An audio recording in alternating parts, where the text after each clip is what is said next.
and we're happy to have you at FieldSide Media. Well, thank you. It's actually a privilege for me.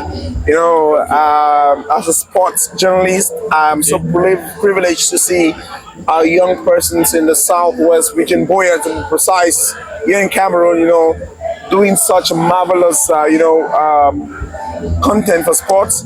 And I'm so happy to be on your platform. Okay, thank you. We appreciate. Okay, now let's get straight into the game. Based on all what has been going on online between Fecafoot, Minicep, Omis, and coming to this game, do you think it has any impact on this game?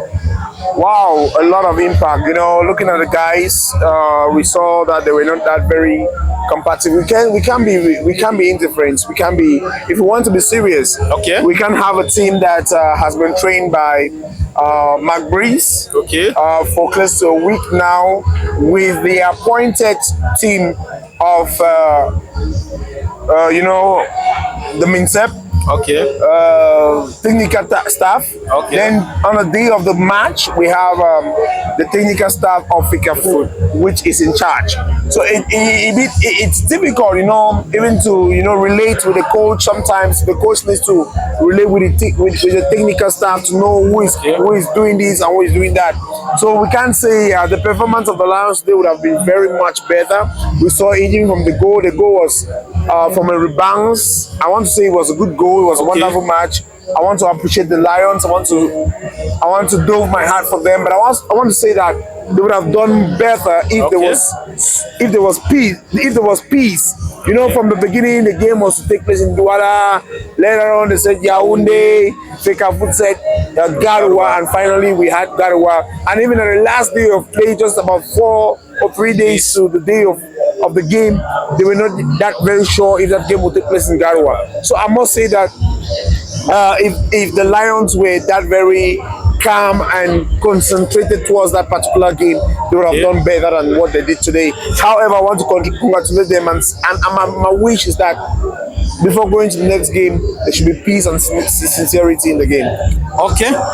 Now, in the first half, the indomitable Lions had so many opportunities, but they could not convert them to goals. So what do you think they were lacking, or the coach could not deliver to them for them to have a victory in the first 45 minutes?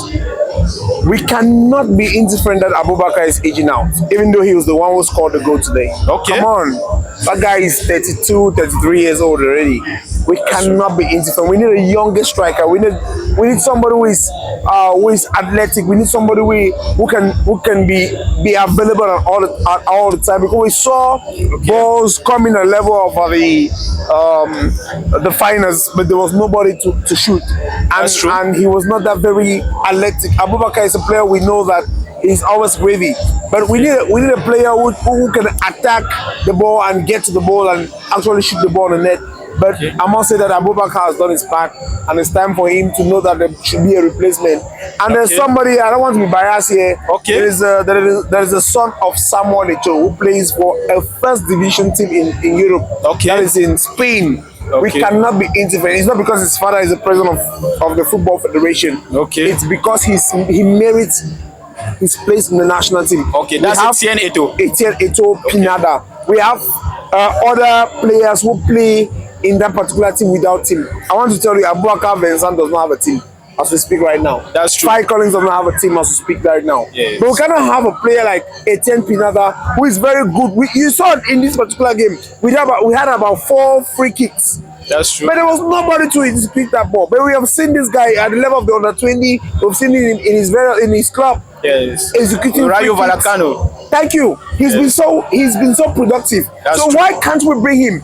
People are telling me that he's still young. That guy is 22 years, guys. We're looking about somebody. Okay, we're going to take you back to Spain. Okay. Look at a young lad in Spain who actually helped Spain to win the Europa. Hey, Yami Yama. Yama, he's just 17 years old. And then Nico Williams. Thank you.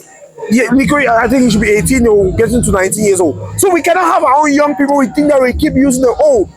We are talking about these qualifications are for the Nations Cup 2025 and the World Cup 2026. These guys who are playing now will be old. So we need those young guys to come in and to give us what we need. So I feel that there are young people out there that could deliver more than what we're having. We should not. There's a phenomenon in Cameroon where we believe that the old will always deliver, but I believe that sometimes we look at what is happening in Europe. Look at Mbappe. Mbappe won the World Cup. How old was Mbappe? 18. 18 years old. So we should not keep killing our talents that they are not yet ripe. Because that's what everyone know that they still have their time. No, Eto started playing. I'm talking about Eto the father now. Yeah. He started playing in the national team when he was 17 years old. That's and he delivered a lot. For close to about 20 years, a very clean career. He did so wonderful. So why should we not allow the young people to come in this time? We should not feel that only the old people can do this. Okay. Now, when you talk of him, the coach bringing old players, which are some of the players you think that he has already called that he should have at least put them in the starting lineup of this game? Like, because when you talk of the old, we can mark people like Christian Basogok, Who is very old. yes, and we also have Vincent Abubakar, Who is very old. We talked of, and we also have Zambu Angisa, Who is getting old. So who do you think he should have put in this position? Then maybe substitute and bring the old players based on their experience. Yeah, there's this young guy that Song used to call. He was from Chelsea and later went to another team, the midfield. I feel that guy is so patriotic. Okay. The name just went out of my mind. These are the players we should bring in at level of midfield. Okay. Now, when you look at Carlos Baleba, Yes. Carlos Baleba should not play with old people. Okay. He should be playing with those around his age. Okay. Look at him in Europe when he plays for his club. Yeah, that's true. Plays with those he can easily grow up with. Yes, he played with Adzinga of Cote d'Ivoire at Brighton. Exactly. You look at they are almost the same age, you know.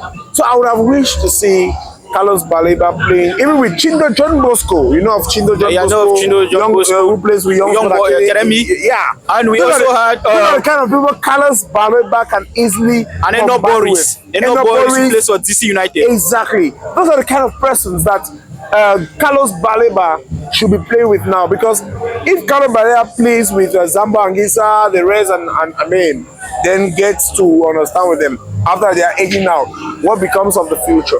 It becomes difficult for him to adapt with new players that are going coming in. Now you talk about a player like yeah, he was the MVP in 2017 when Cameroon won the Nations Cup. I'm talking about Basogom. Okay. But Basogom, he's good. He's good at techniques, but age is there. Okay. Like me right now, bring the ball. I will do everything with the ball right now, but I cannot be resisted. That's a fact. Okay. So sometimes we need to accept those kind of things. Okay. We need a younger team to go for the World Cup if we're having ambition like we had the last time in Qatar. Because I must say that the World Cup in Qatar for Cameroon was great. It was a great show, because for the past 3 or 4 World Cups we've not had such results that we had. That's so we should be moving forward and not backward. Okay. So I feel that if we are moving forward for such competitions, then we are looking for generations that can actually take us forward and not backward. So bringing back Basogo, Abubakar, like I said, is aging out. History was the one who scored the goal for us today. But I feel that in the way younger players would have done better, like the likes of Chindo John Bosco, the like of Eno Boris, Kache Boris, who plays for Babutu's Football Club of Buddha. We have a lot of these players who can deliver, who can give. You know, some of these players are the national team. Some people don't even know where they play because their clubs are very, very far out there in Europe. Some of them are replacement in their clubs. So that's what I feel, that if we are serious enough, we should be able to build a team that will be able. Cameroon has a lot of players. Now it's supposed to be the coach to bring these players together. Okay. Yeah. Okay. Thank you. It was nice having you. Hope to have you again next time. Oh, it's a pleasure.